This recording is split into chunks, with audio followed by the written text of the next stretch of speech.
If you would like to read with me, please turn to page 647 in the Bibles in front of you. Jesus washes his disciples' feet.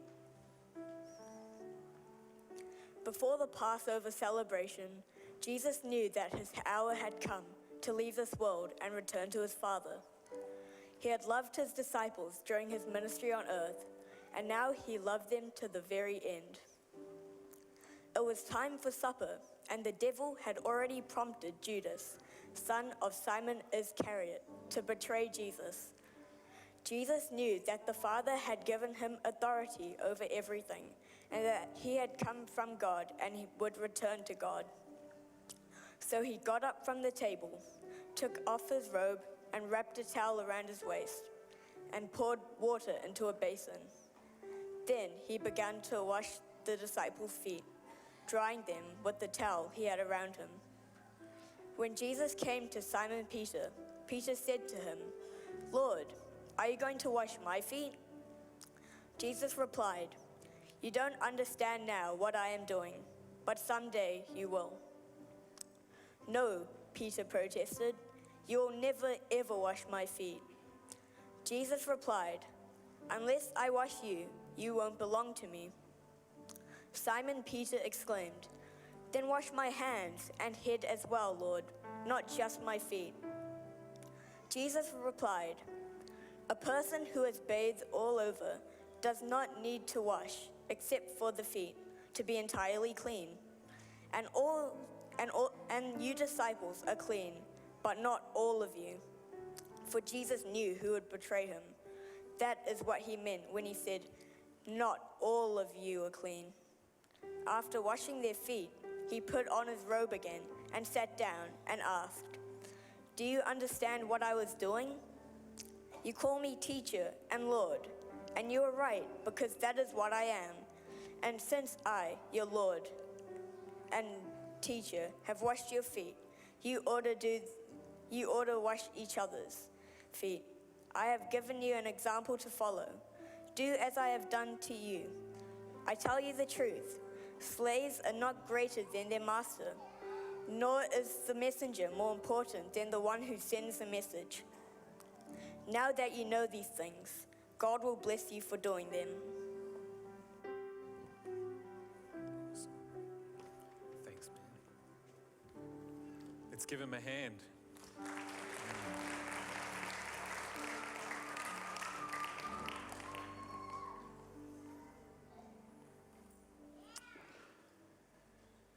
God shows up throughout human history, revealing his character, his nature, and almost every time it's in stark contrast to humanity's prevailing view about God.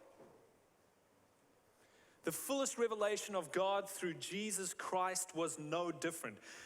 This picture of God was so different to what people believed and understood and knew God to be at the time. It was so different to what they believed or what they would tolerate that they actually killed him. Karen shared this powerful, gut-wrenching reality with us last week. But what about us? What about you? What about me? Do we sometimes get our picture of God wrong? Is it possible that as humanity today, we have a warped or twisted picture of God? And sometimes that warped, twisted picture gets in the way of us really embracing or really seeing God for who he is. Even Jesus' closest followers, while he was here on earth, the 12 disciples, struggled to grasp the true picture of God that Jesus was revealing and teaching right up until the very end of his time with them. Because they, like most of the Jews, had this concept, this idea of God, and they believed in the God that they most needed, the God that was going to satisfy their needs and their desires at the time. They had created their own picture of God that would fit their context, their reality. And just a little side note, this whole idea, and we've tracked this throughout the series that we're doing. What kind of a God is this? We see how in the Bible, every time God shows up, the picture that he reveals of who he is so different to what the people believed at the time, to what the people perceived God to be. And the side note is that for me, this is one of the greatest reasons why I believe God exists. Because some will tell us that God is just a figment of human imagination, that God is made up by humanity, is a perception that humanity has manufactured.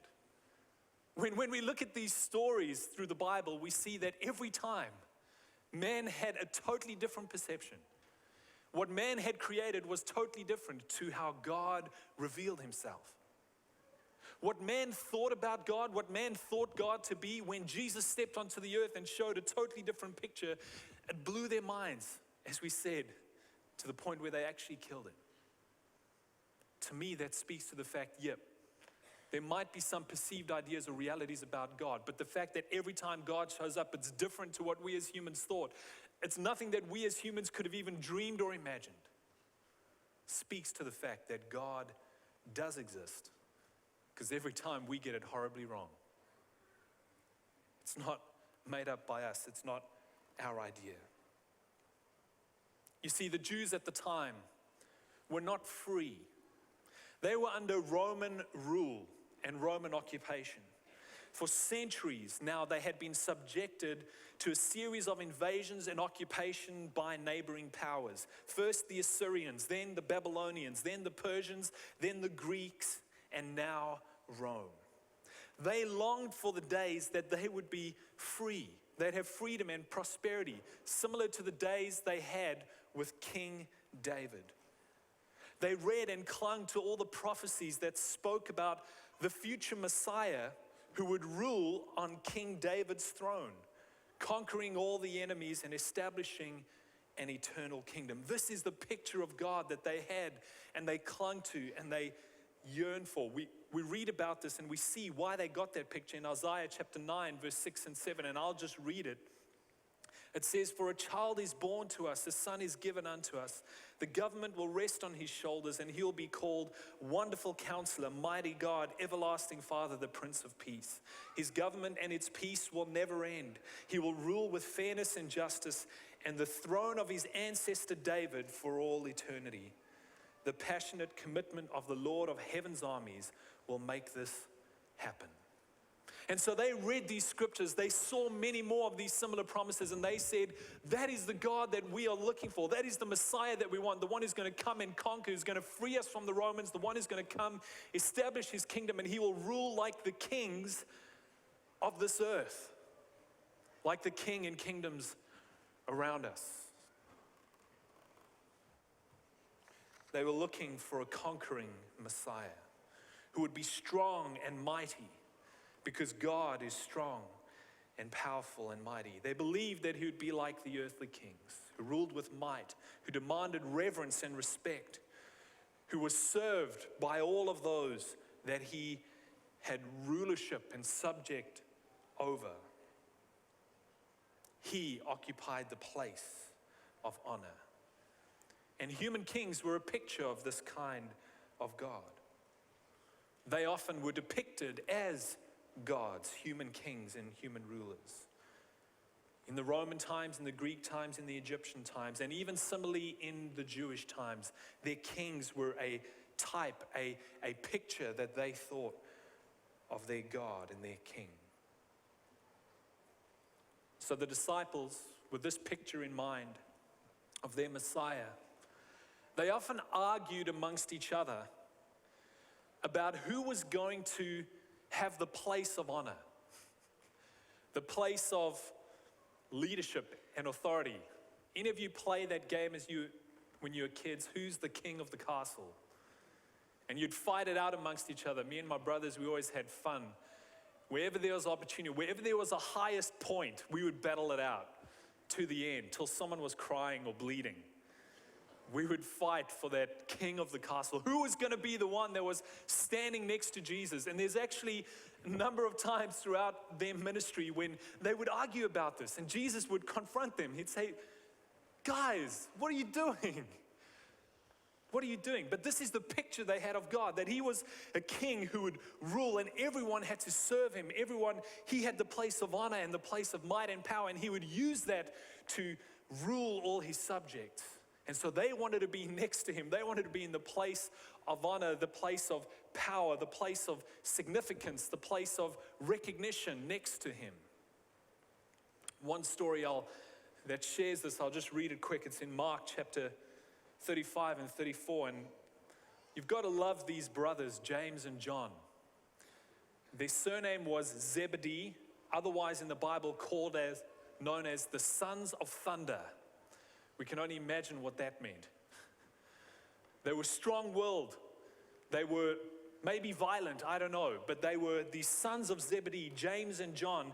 And in Mark 10, verse 35, we see they come to Jesus and they settle up next to him and they say, "Teacher, we want you to do us a favor." "What is your request?" Jesus asked. They replied, "When you sit on your glorious throne, we want to sit in the places of honor next to you, one on your right and one on your left." But Jesus looked at them and said, "Do you know what you're asking? Do you know what you're asking?" I won't read it all. He carries on and says, "Actually, those closest to me, it's not actually a good place to be. It's not where you want to be unless you're willing to take on pain and suffering and hardship. Those closest to me, they've got a burden to bear. They've got a cross to bear," as he later on would reveal. But it says, when the other disciples, when the other 10 heard what James and John had asked, they were indignant. They were angry. They were furious. So Jesus called all of them together and said, "You know that the rulers of this world lord it over their people. The officials flaunt their authority over those that they have power over, those who are under them. But among you it will be different. Whoever wants to be the leader among you must be your servant.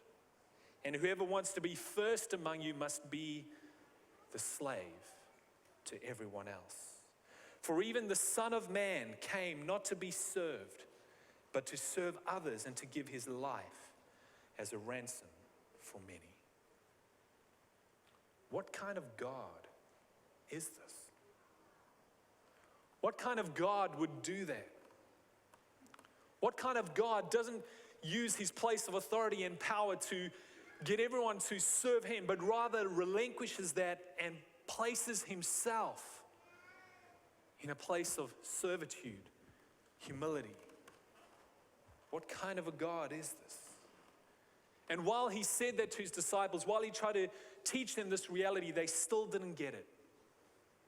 And so we come to the verses that Jaden read for us. And this is where I want you might have your Bibles open to it already. John chapter 13, verse 1 to 17. Jesus, right now at the final point of his ministry, in wanting to bring this reality home, in wanting to reveal to them who God really is, what God is really like, we have this encounter. And as Jaden read in verse 1, before the Passover celebration, Jesus knew that his hour had come to leave this world and return to his Father. He had loved his disciples during his ministry on earth, and now he loved them to the very end. The first thing I want us to pick up and notice about this, one, it mentions here the Passover.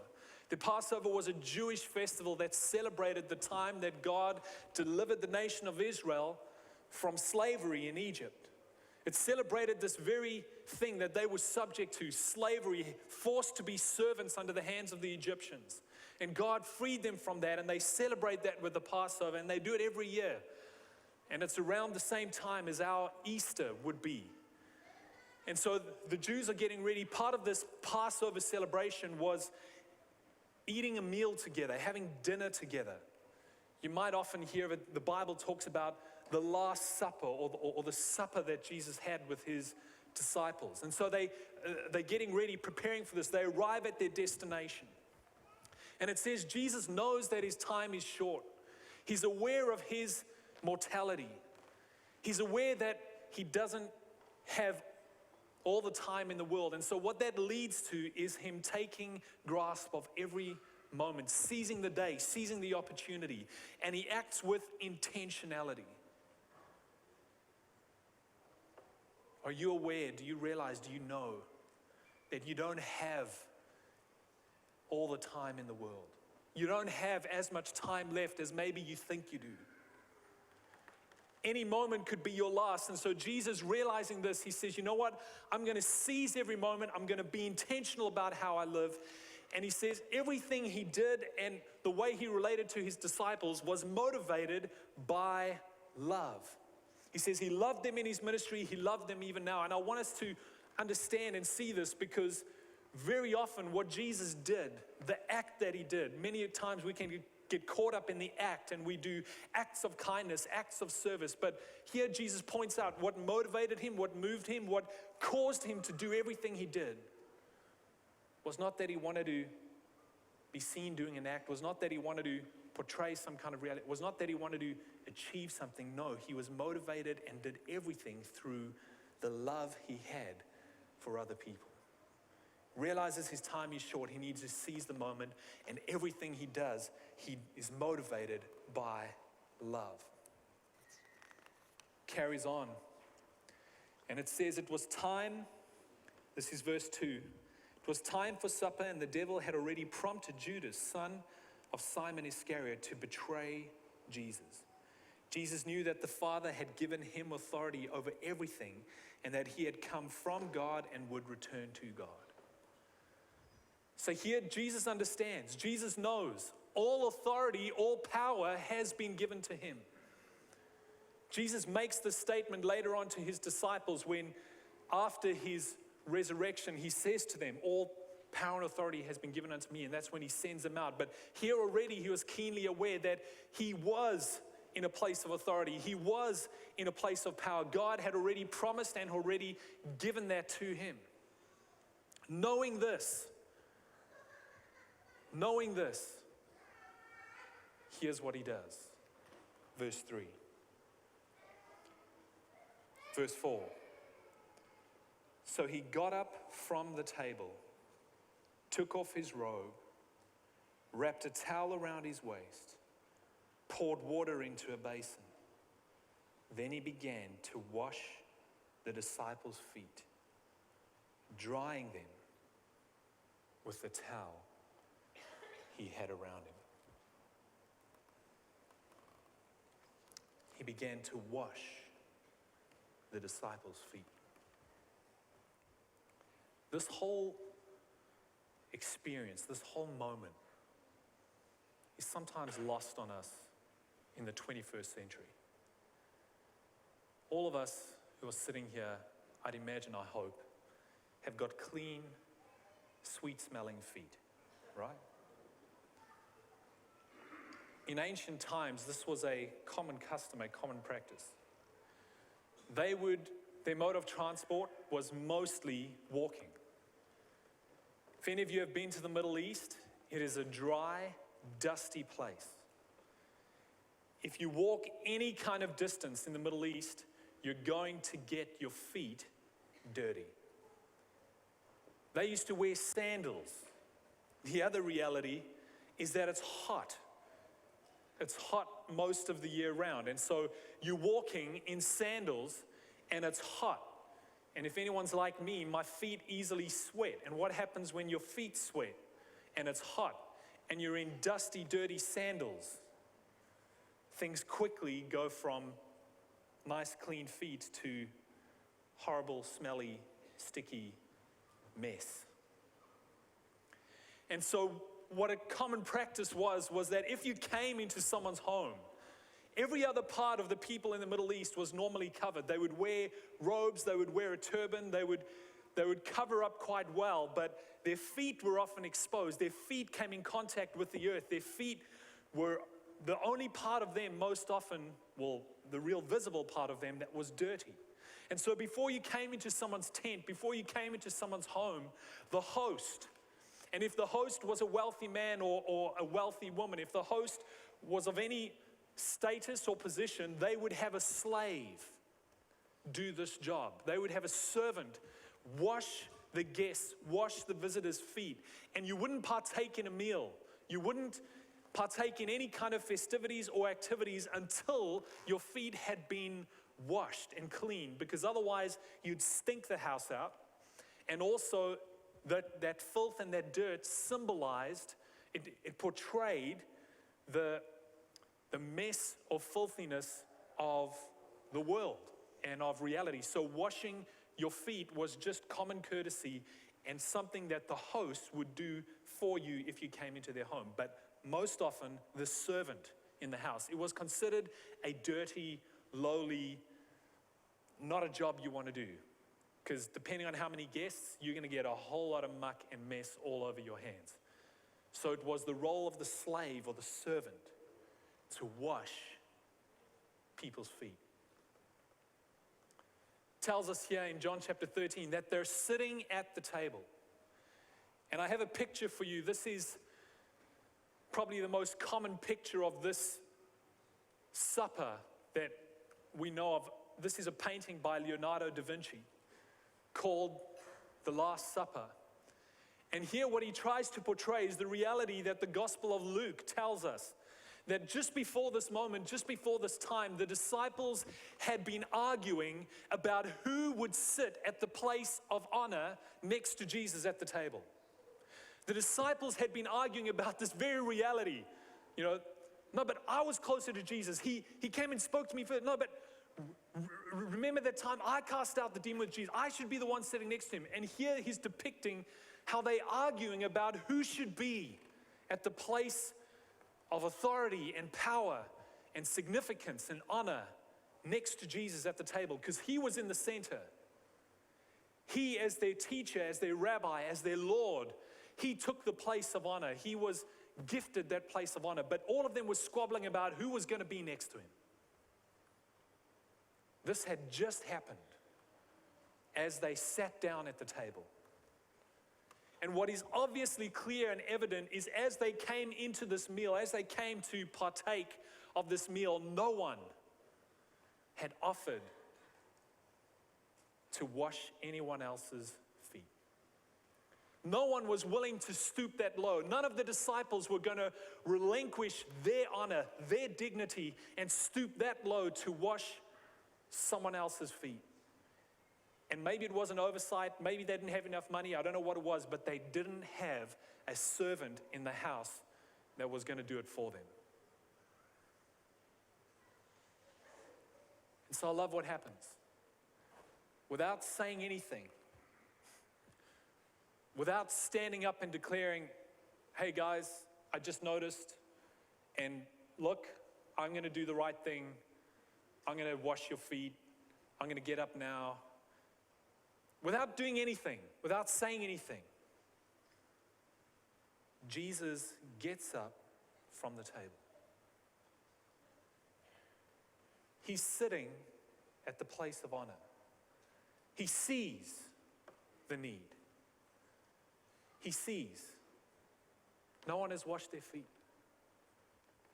Here is a need right in front of us. And so he moves towards it. He gets up from his place at the table. And after he gets up from his place at the table, it says he removed his covering. He removed his garment. Now, doing that in ancient culture, you would never do that in front of people.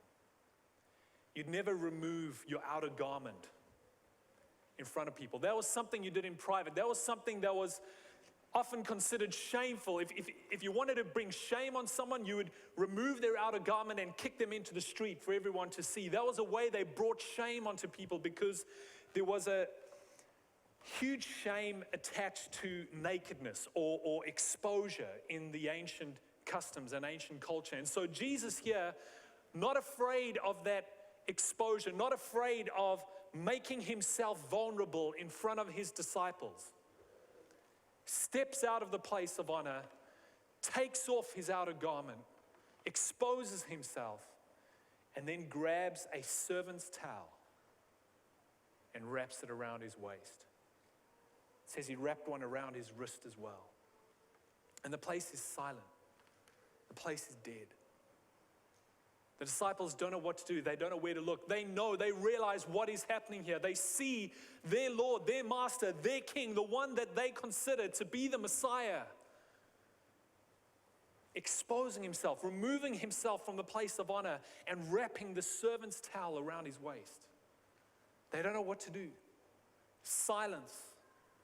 And they just watch, stunned, as Jesus then takes a bowl of water and he pours water into it. And he starts washing their feet.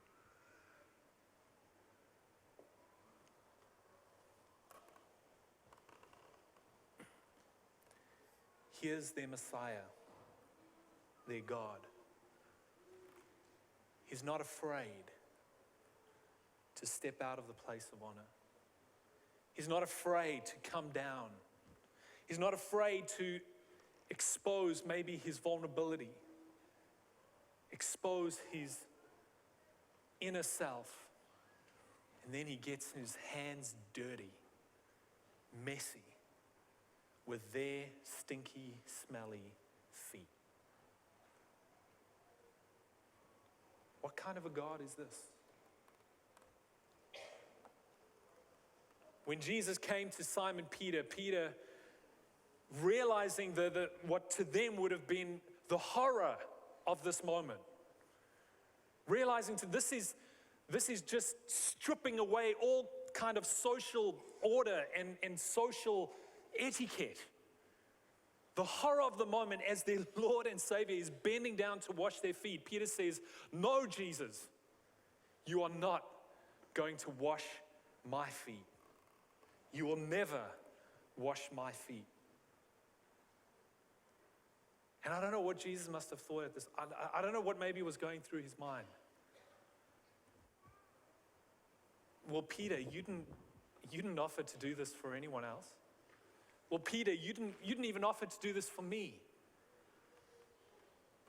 Rather, you were fighting with the others about who will be at that place of honor, who will be recognized. And Jesus says, "Unless I wash your feet, Peter, you won't belong to me."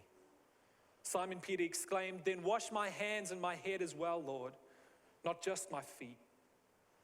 Jesus replied, "A person who has bathed all over does not need to wash except for the feet, to be entirely clean. And you disciples are clean, but not all of you." For Jesus knew who would betray him. That is what he meant when he said, "Not all of you are clean." And after washing their feet, he put on his robe again and sat down and asked, "Do you understand what I was doing? You call me teacher and Lord, and you are right, because that is what I am.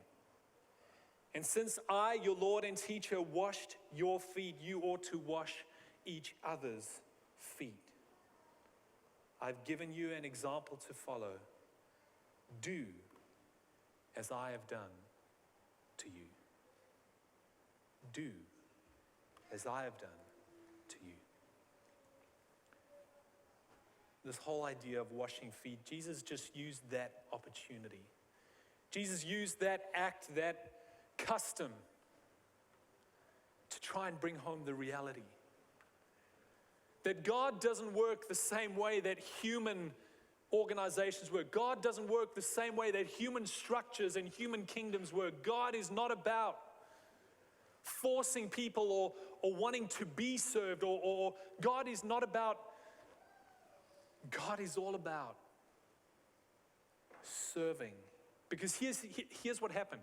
When Jesus bent down on his knees and he started washing his disciples' feet, inadvertently he elevated them to the position that he should have had.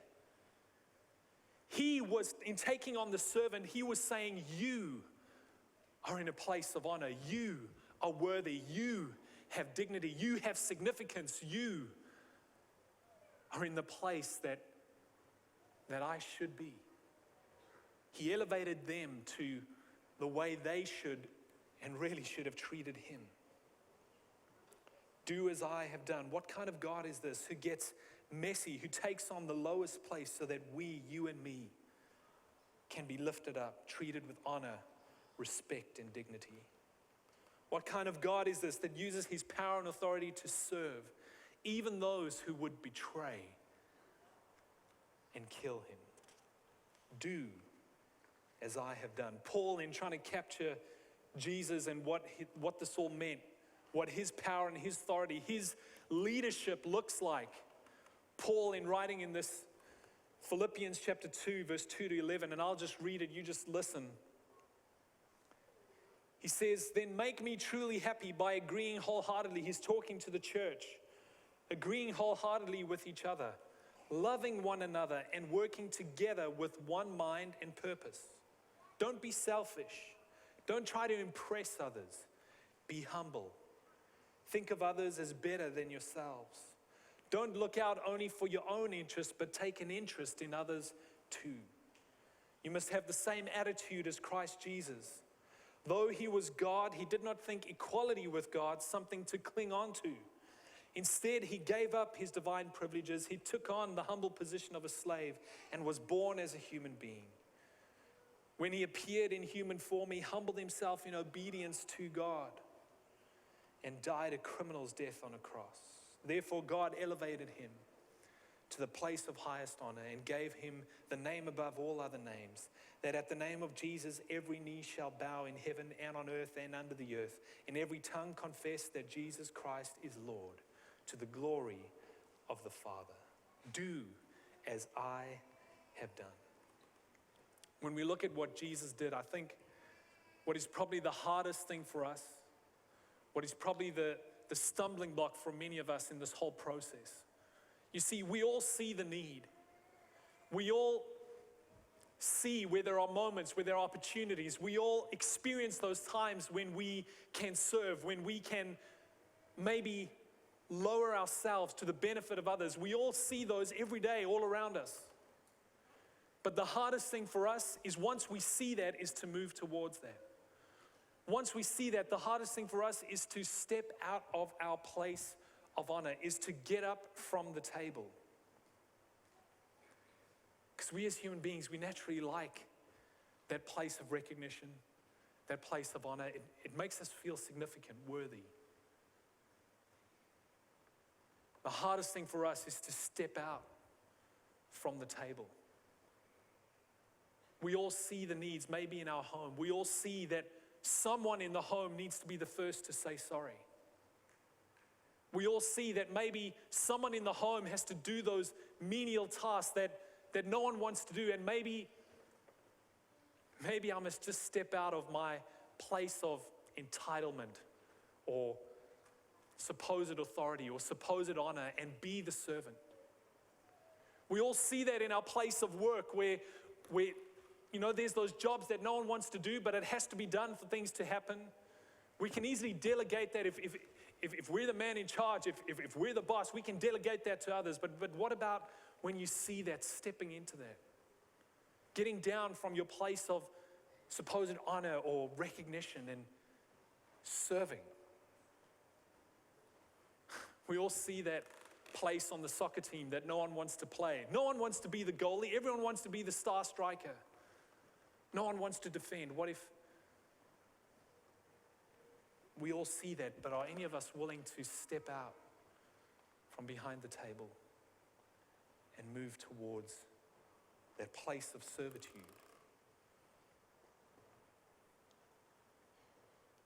Jesus did. Jesus didn't even ask for a thank you when he did it. He just got up and moved toward it. Do as I have done, he said. And then the other part that we feel hard is that when Jesus took his robe off, that exposure, that vulnerability. In this day and age when it's all about being macho, being tough, even when the lights are flickering and could fall on you, it's about willing to be vulnerable, willing to be raw, willing to be real. Because sometimes it's when people see your mess. Sometimes it's when people see your true humanity. Sometimes it's when people see your own brokenness that is the catalyst for them to look at, step into, realize their mess and actually do something about it. Sometimes that is the catalyst that draws them into a sense that they can relate to you, that they can understand you. That is why when Jesus' death on the cross, where he was naked and exposed to the fullest extent, is the thing that he said would draw all people to him. It's where we can relate to him the best. Maybe if you're willing to be vulnerable, your children will relate to you better. Maybe if you're willing to be vulnerable, your colleagues will actually talk to you and not think you're just a high and mighty Christian. Maybe if you're willing to be vulnerable, others will share and be vulnerable as well. Do as I have done. Church, as you can see, we're going to be celebrating communion today. Most often when we celebrate communion, we recognize and celebrate what Jesus did here by washing each other's feet. Today, we're not going to do that. Today, we're not going to separate and wash feet, because I think sometimes this metaphor, this symbol is lost on us, because as I said, we all come in with beautiful, rosy smelling feet because we've just had a shower this morning and we walk in shoes. We don't. So sometimes that symbol is lost on us, but the reality is Jesus used this opportunity, but there were many more throughout his life where he recognized, where he saw the need and he stepped into it, and he was the servant. There were so many more opportunities where his disciples, arguing about the place of power and authority, Jesus took the place of a servant and stepped into that and lived that reality of love for others out in his everyday life. And so I want to challenge all of you right now. I want us to, as Rick comes up maybe and gives us a few tinklies on the keyboard. We call it tinkly stinklies.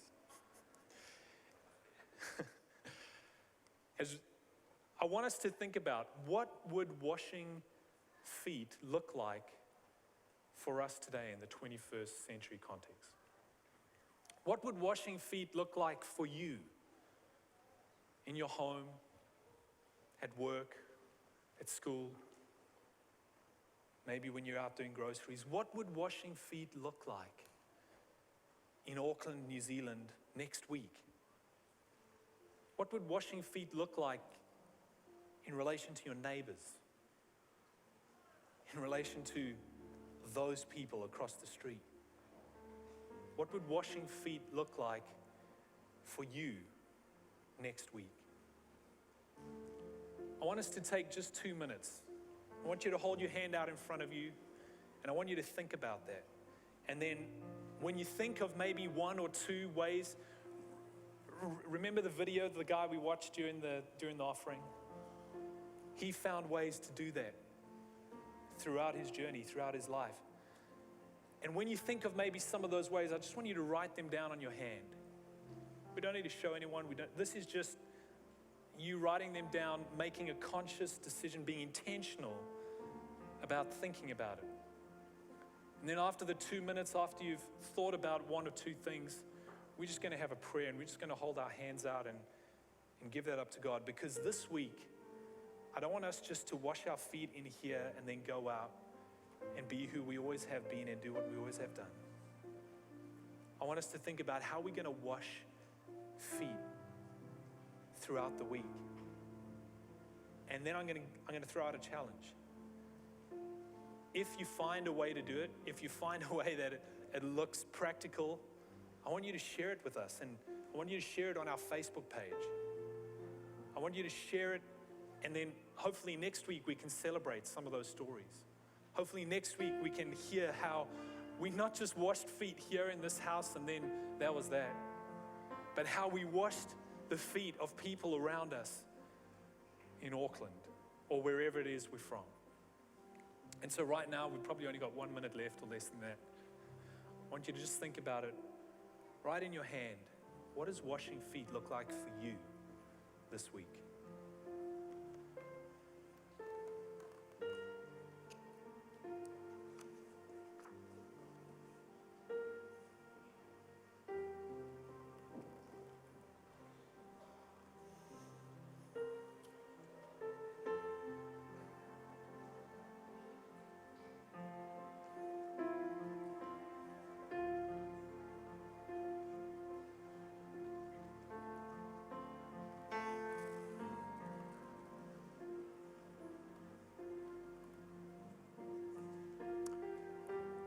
Right where we are, I just want us to put our hands out and we're just going to have a prayer.